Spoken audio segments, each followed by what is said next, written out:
HD. This is 13 Eyewitness News, live at 5. Mother Nature is a beast to stop. So, I mean, if she wants to use a tropical storm to get the oil in here, she can do it. A beast indeed. Tropical Storm Alex disrupting the massive effort to clean up oily waters in the Gulf Coast. And as we look at this now on satellite, look at the storm moving closer and closer to land. It is huge. Residents near the Texas-Mexico border getting prepared for heavy rain and high winds.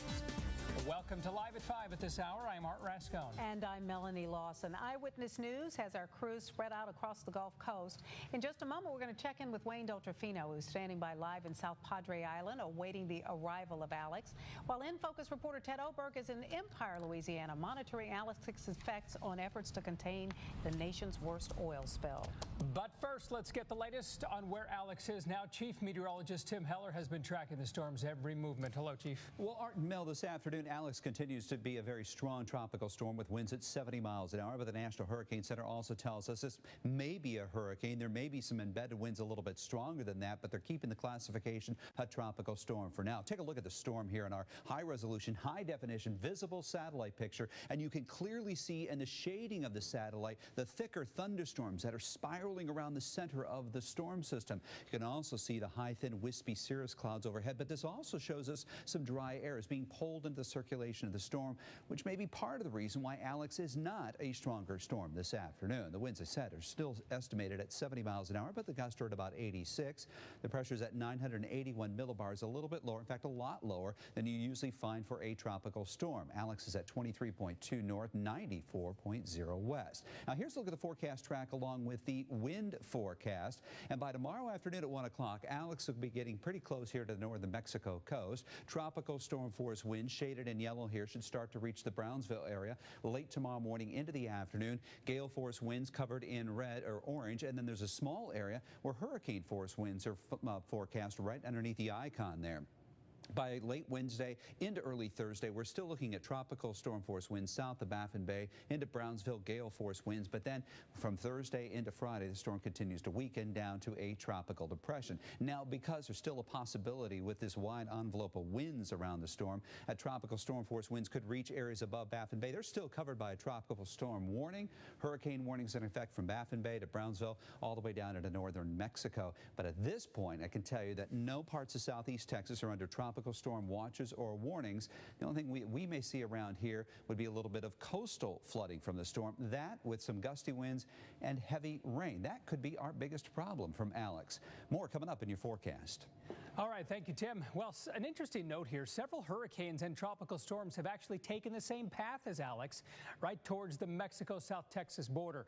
And 13's Wayne Deltrafino was there when some of those storms roared ashore. He is now live from South Padre Island, very close to where Alex is projected to make landfall. Wayne, what's the latest?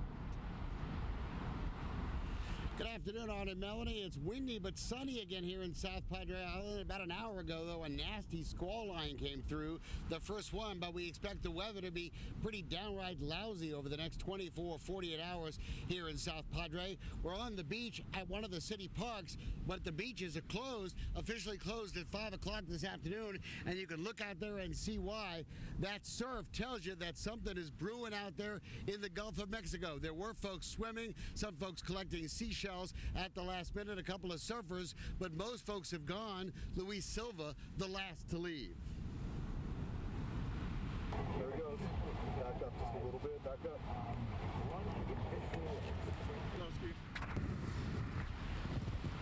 This is the main road outside San Fernando, Mexico.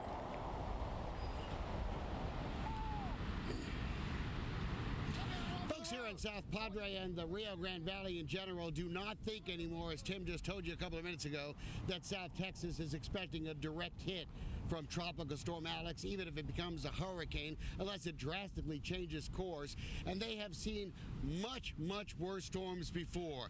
This was the scene a couple of years ago. Hurricane Dolly, South Padre Island took a direct hit, 100-mile-an-hour winds, lots of flooding, lots of damage, but there's no sign that that's going to happen this time with Alex. They may have some flooding here, some heavy rain, but they do not expect the kind of wind damage they had with Dolly a couple of years ago, and indications of that while the RVs were told to leave. The beach is closed. No mandatory evacuation here in South Padre Island. They were handing out empty sandbags. Again, another sign that they are not overly concerned from this storm. We're live in South Padre Island. Wayne Dolcefino, 13 Eyewitness News. Thanks, Wayne. And those images of Wayne certainly bring back a lot of memories.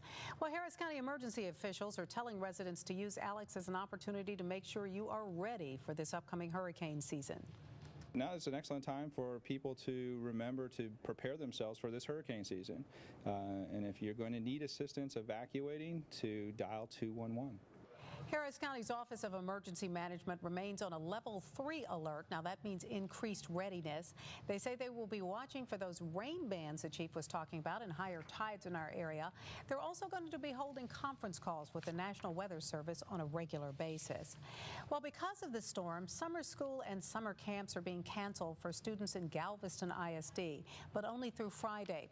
Students who were due to take the tax test on Wednesday will make up that test now during the second week of July. Also, all extracurricular activities and daycares are being canceled through July the 2nd.